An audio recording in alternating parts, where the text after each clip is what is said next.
Hello বন্ধুরা, তোমরা সবাই কেমন আছো? আশা করি ভালো আছো। আমি পূজা, আমার চ্যানেলে তোমাকে সবাইকে স্বাগত। আর প্রত্যেক দিনের মতো আমার রান্নাবান্নার ভিডিওগুলোই তোমাদের সাথে শেয়ার করার জন্য চলে এসেছি। আর দেখো, আমার এদিকে কিন্তু সব কিছু কেটে কুটে একদম ধুয়ে দেয়ে রেডি করে নিয়েছি। এখানে রসুন, পেঁয়াজ, লঙ্কা কেটে নিয়েছি, আর এখানে কাঁকরোল কেটে নিয়েছি। আর বানাবো মটর ডাল ভিজিয়ে রেখেছিলাম, সেটা দিয়ে একটা বড়া বানিয়ে তরকারি করব। তো দেখো, আমি এখন এই ডালটাকে পেস্ট করে নেব মিক্সিতে দিয়ে। তো আমার কিন্তু ডালটা খুব ভালোভাবে পেস্ট করা হয়ে গেছে। আর এটা খুব পেস্ট করলে হবে না, একটু গোটা গোটা থাকলে এটা খেতে খুবই ভালো লাগে। আর এখানে এখন সব আমি একে একে সব উপকরণগুলোর সাথে মিশিয়ে মেখে নেব।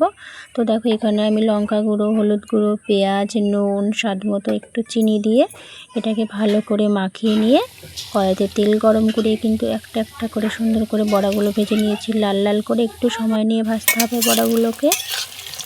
আর যে কোনো ভাজাভাজি করার সময় কিন্তু আঁচটা একটু কমিয়ে করতে হয়, তাহলে ভাজাগুলো ভালো হয়, ওটা খেতেও খুব ভালো হয়। তো দেখো, আমার প্রত্যেকটা বড়া কিন্তু ভাজা হয়ে গেছে। আর এখন আমি ওই তেলেই ডিম ভেজে নিয়ে তার ভেতরে পেঁয়াজ রসুন দিয়ে একটা ডিমের ঝুড়ি বানিয়ে নেব। তো দেখো, তার জন্য আমি সব কিছু দিয়ে নিয়েছি। এর ভেতরে লঙ্কা, হলুদ আর কালারের জন্য অল্প একটু কাশ্মীরি লঙ্কার গুঁড়ো দিয়েছিলাম। আর আমি ঝালের জন্য তো কাঁচা লঙ্কা অনেকগুলোই ব্যবহার করেছি। আর আমার দেখো, ঝুড়িটা হয়ে গেছে। আর এদিকে আমি কাঁকরোলগুলোকে ভেজে নেব। তো এদিকে দেখো, আমার কাঁকরোলগুলো ভাজা হয়ে গেছে। আর এই কাঁকরোলগুলো কিন্তু আগে থেকে একটু হলুদ হলুদ দেখতে ছিল, তো অনেকেই মনে করবে এটা হয়তো পাকা, কিন্তু দু একটা পাকা ছিল। আর এইগুলো গাছের, তো তাই একটু ব্যাকাতেরা, তো এগুলো দিয়ে চালিয়ে নিয়েছিলাম। আর আমার কাঁকরোল ভাজা খুবই ভালো লাগে। তো আমার কাঁকরোল ভাজাও হয়ে গেছে।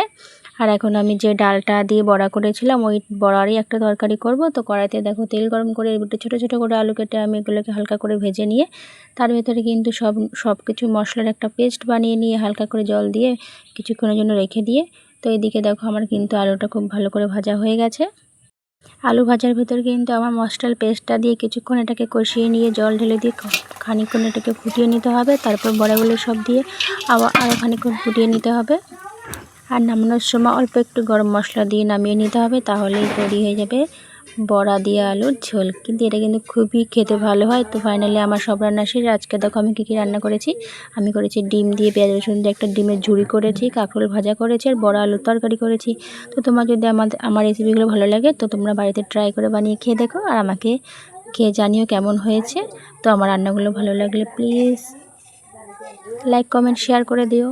আর চলে আসবো পরের ভিডিও নিয়ে, নতুন একটা রেসিপি নিয়ে। Tata, bye bye. যতক্ষণ তোমরা সুস্থ থাকো, ভালো থাকো, নিজেদের খেয়াল রাখো।